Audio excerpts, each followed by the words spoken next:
मुझे अपनी जान की तो परवाह नहीं है, लेकिन आप इस तरह खुलेआम गाड़ी में घूम रहे हैं, ये खतरा मैं उठा नहीं सकता। जिस गाड़ी में तुम बैठे हो ये मामूली गाड़ी नहीं। मामूली गाड़ी मामूली आदमियों के लिए होती है, ये गैर मामूली गाड़ी है, एक गैर मामूली इंसान के लिए। बुलेट प्रूफ, और इसमें ऐसे ऐसे गैजेट लगे हुए हैं जो बम से लेकर पटाखे तक की खबर में मिल जाती है। लेकिन इस वक्त हम जा कहां रहे सर? गाड़ी रुकने पर तुम्हें खुद ब खुद पता चल जाएगा।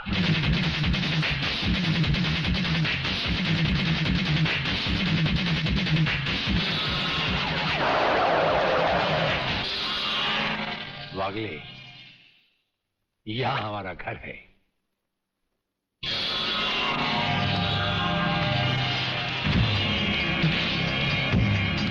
यहां तो सिर्फ चारों तरफ जंगल ही जंगल नजर आ रहा है, रहने की तो कोई जगह ही नजर नहीं आ रही। अभी नजर आ जाएगा बहादुर।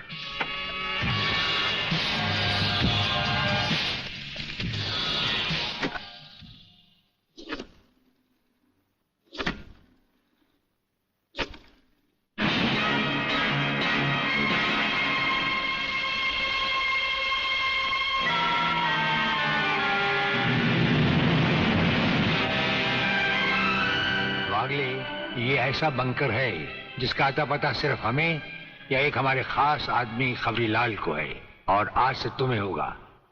ये इतना मजबूत है कि इस पर ना तो कोई हवाई हमले का असर हो सकता है और ना किसी बम या बारूद का। दुश्मन तो क्या हमारी इजाजत के बगैर परिंदा भी पर नहीं मार सकता। वागले आओ, अब हम तुम्हें अपने बंकर से वाकिफ करवाएं। ये रहा हमारा ट्रांसमीटर सेक्शन। यहां से हम हिंदुस्तान के किसी भी मिनिस्टर से जब जी चाहे हॉटलाइन पर बात कर सकते हैं, लेकिन आसमान वाले ने चाहा तो इसकी जरूरत कभी नहीं पड़ेगी। हम अकेले ही तुम्हारे साथ वागले सब कुछ संभाल लेंगे। और वो देखो, वो एक कमरा जिसमें सब हथियार रखे हुए हैं, और उस कोने में रहा हमारा अस्पताल। यहां हर लायक दुश्मन का सीटी स्कैन करके उसकी अंदरूनी बीमारियों को बाहर निकाला जाता है। मुझे छोड़ दीजिए ब्रिगेडियर साहब, मैं सच कहता हूं, मैं प्रलयनाथ के बारे में कुछ नहीं जानता। मुझे छोड़ दीजिए ब्रिगेडियर साहब। और छोड़ तो तुम्हें जरूर देंगे, लेकिन तुम मोटे बहुत हो, थोड़ी चर्बी कम होने के बाद। ये अस्पताल मेरे हवाले कर दीजिए सर। चर्बी कम करने के बहुत से तरीके मुझे मालूम है। हाँ, गुड वागले।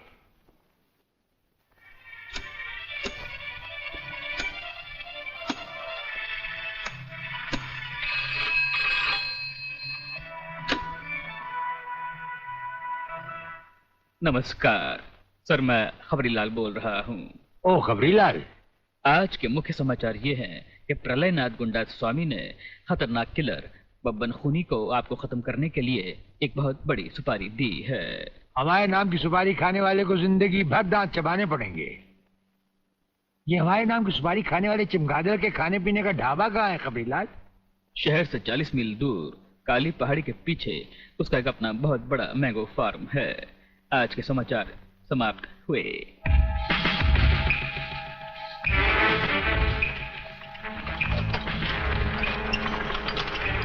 शोबे गंगवा, ये माल जो तू आसाम और यूपी भेज रहा है तगड़ा है ना?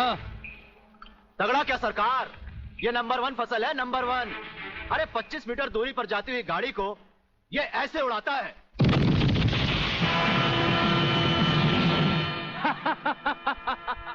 देखा सरकार, ये अपनी बम फैक्ट्री में बना हुआ मैंगो का कमाल। यूपी और असम में आतंक फैलाने के लिए ये माल तो ठीक है, पर मुझे वो माल बता जो ब्रिगेडियर सूर्यदेव सिंह को उसकी गाड़ी के साथ जलाकर उसे राख कर दे। वो भी तैयार है सरकार। ये देखिए छोटा सा हापुस जो 50 मीटर की दूरी पर जमीन पर गिरते ही ऐसा फटता है कि मरने वाले की हड्डियों का सुरमा बन जाता है। ये देखिए।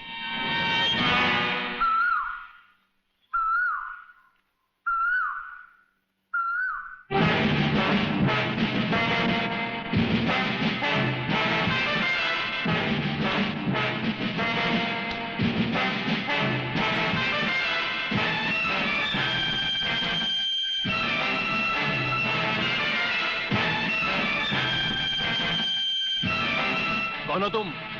लगता है बब्बन मियां ने कल रात अपनी आंखों में सुरमा नहीं लगाया, जरा कम दिखाई देता है। ब्रिगेडियर सूर्यदेव सिंह? हाँ, ब्रिगेडियर सूर्यदेव सिंह। बब्बन मियां, हमें तो उसी के हाथों से मरना है जिसने हमें इस दुनिया में पैदा किया। तुम सब अपने आप को हमारे हवाले कर दो, वरना तुम्हारा बनाया हुआ आमों का बागीचा तुम सबका अपने हाथों से बनाया हुआ कब्रिस्तान बन जाएगा। तो आओ आगे और पकड़ लो मुझे, मगर इतना याद रखना कि जहां तुम खड़े हो उस पेड़ से लेकर मैंने अपने चारों तरफ माइंस बिछा रखी हैं। अगर इसके अंदर तुमने पैर रखने की भी कोशिश की तो तुम्हारे चीचड़े उड़ जाएंगे। यकीन नहीं आता तो ये देखो।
जीवनलाल टंडेल, प्रलयनाथ को इतना बेवकूफ मत समझो। सारे शहर के पुलिस स्टेशन से पता लगाकर ही तुम्हें फोन किया है। अगर होम मिनिस्टर होते हुए तुम्हें यह पता नहीं है तो मुझे कल तुम्हारा रेजिग्नेशन चाहिए, समझे? अरे मैं जानते हो, बब्बन और उसके साथियों ने जबान खोल दी तो सूर्यदेव सिंह हमारे लिए नर्क के दरवाजे खोल देगा। जल्दी से पता लगाओ और उन सबको छुड़वाओ। Yes, DCP Pathania speaking. अरे इंग्लिश को मारो गोली और हिंदी में समझो। मैं जीवनलाल बोल रहा हूं, जीवनलाल टंडेल।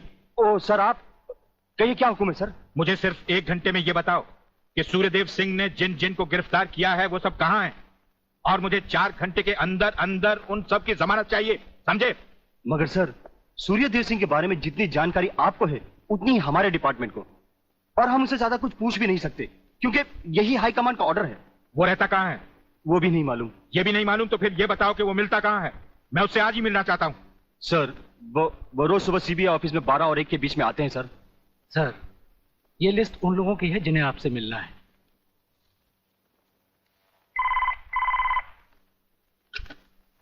सर, मंत्री जी आपसे मिलना चाहते हैं। टंडेल का नाम है क्या इसमें? जी नहीं सर।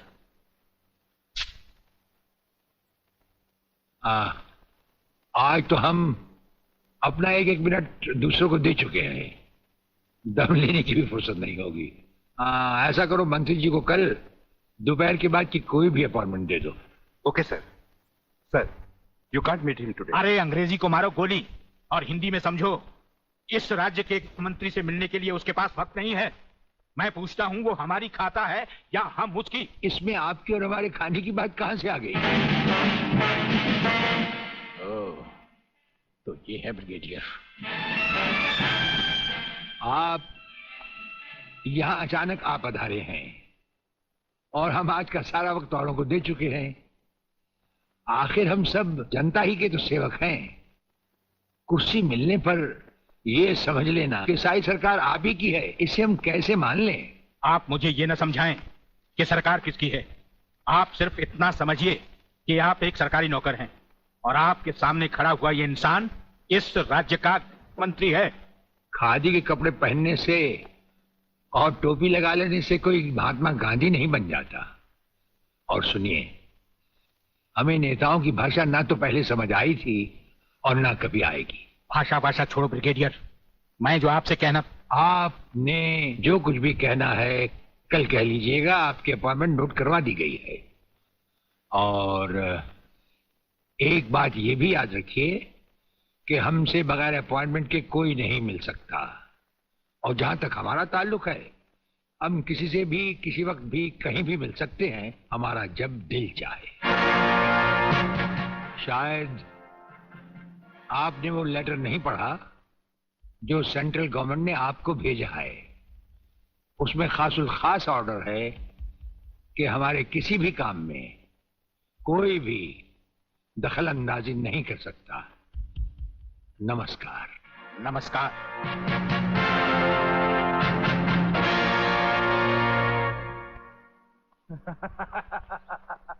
रियली?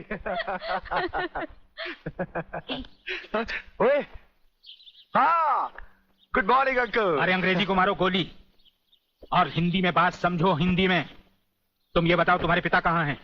पिताजी, अंकल तो ऊपर बैठे हुए हैं, आप ही का इंतजार कर रहे हैं। राधा, तुम्हारे पिताजी बड़े उखड़े हुए लगते हैं। लगता है there is something wrong in the ministry। अरे रॉन्ग हो या राइट, यही समझना होता तो मैं भी तुम्हारी तरह खादी के कपड़े पहन लेता। अरे सरकारी लेटर से मुझे क्या लेना देना। देखो, तुम अभी से इतने ढीले पड़ जाओगे तो पूरी सरकार को भारतवर्ष से कैसे खत्म करोगे। वो सिर्फ एक मिलिट्री ऑफिसर है और हमें पूरी मिलिट्री फोर्स के साथ लड़ना है। भूल जाओ सारी बातें और फाड़ दो वो लेटर। देखो, उसका ट्रांसफर ना हो तो ना सही, उसकी बातें हमें पता न चले तो न सही, लेकिन उसकी मौत का बंदोबस्त तो मैं कर सकता हूं। प्रलयनाथ, वो मर गया तो ये नेता भी कुर्सी समेत जल गया, समझो। वो मरेगा भी और तुम कुर्सी के साथ जियोगे भी।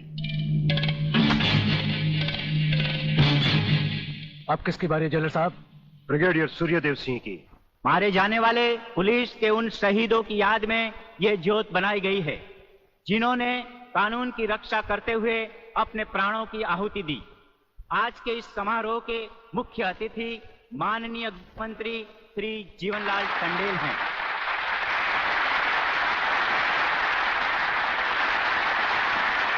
और इस ज्योत का उद्घाटन एक महान योद्धा, परमवीर चक्र विजेता ब्रिगेडियर सूर्यदेव सिंह के हाथों से होगा।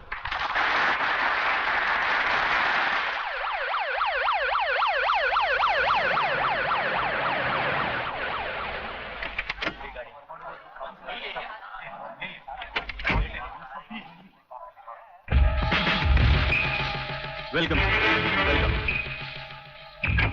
प्लीज।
फायरिंग का ऑर्डर क्यों दिया सर? आपकी एक गलती से कितनी जाने गई, इसका जवाब कौन देगा ब्रिगेडियर साहब? मिस्टर तिवारी, इसका जवाब अब ब्रिगेडियर को ही देना होगा, और वो भी अदालत में।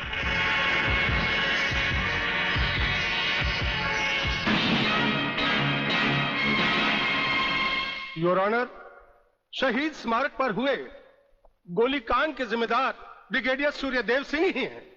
इन्हीं के कहने पर गोली चलाई गई जिसमें कई बेगुनाह लोग मारे गए। अब मैं अदालत के सामने कुछ ऐसे गवाह पेश करूंगा जो इस हादसे को साबित कर देंगे। सबसे पहले मेरे गवाह हैं municipal councillor mister M.K. Tiwari.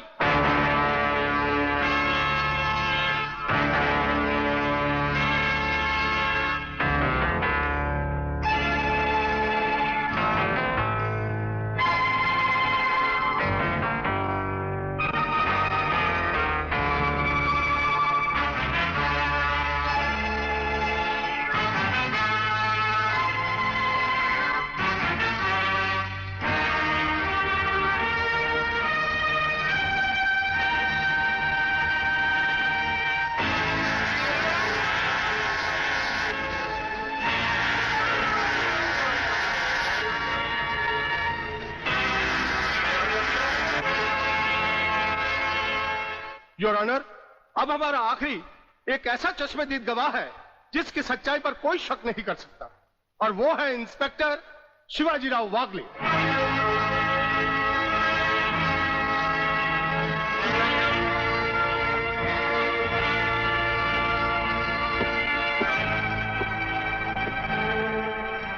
मैं गीता पर हाथ रखकर कसम खाता हूं, जो भी कहूंगा सच कहूंगा, सच के अलावा कुछ नहीं कहूंगा।